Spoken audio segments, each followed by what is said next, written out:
এই মুহূর্তে আমরা চলে যাব সরাসরি উমরপুরে ওয়াকফ বিলের প্রতিবাদে ধুন্ধুমার পরিস্থিতি। পুলিশের সঙ্গে প্রতিবাদীদের একেবারে ধুন্ধুমার পরিস্থিতি। প্রতিবাদীরা প্রতিবাদ করতে গেলে পুলিশের সঙ্গে তীব্র বচসা হয় এবং তার পরিপ্রেক্ষিতে রাস্তায় থাকা গাড়িতে আগুন লাগিয়ে দেয় এবং চলে ইট বৃষ্টি।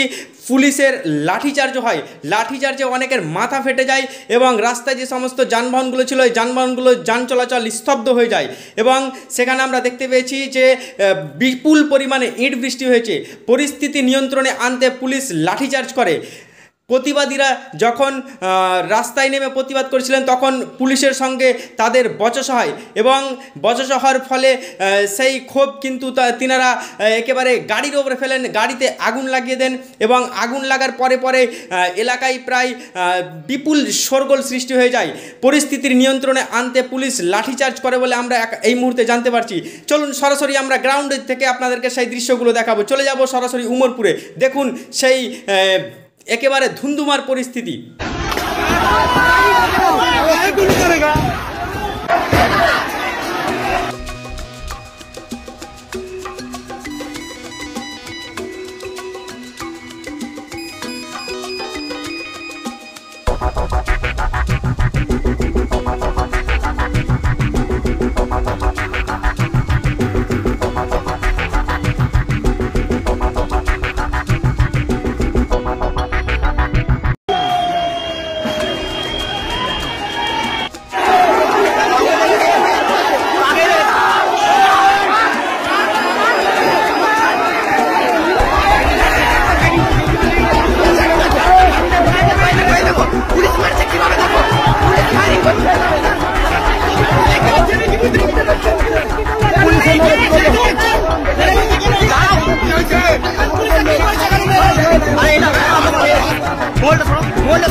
কি হয়েছিল?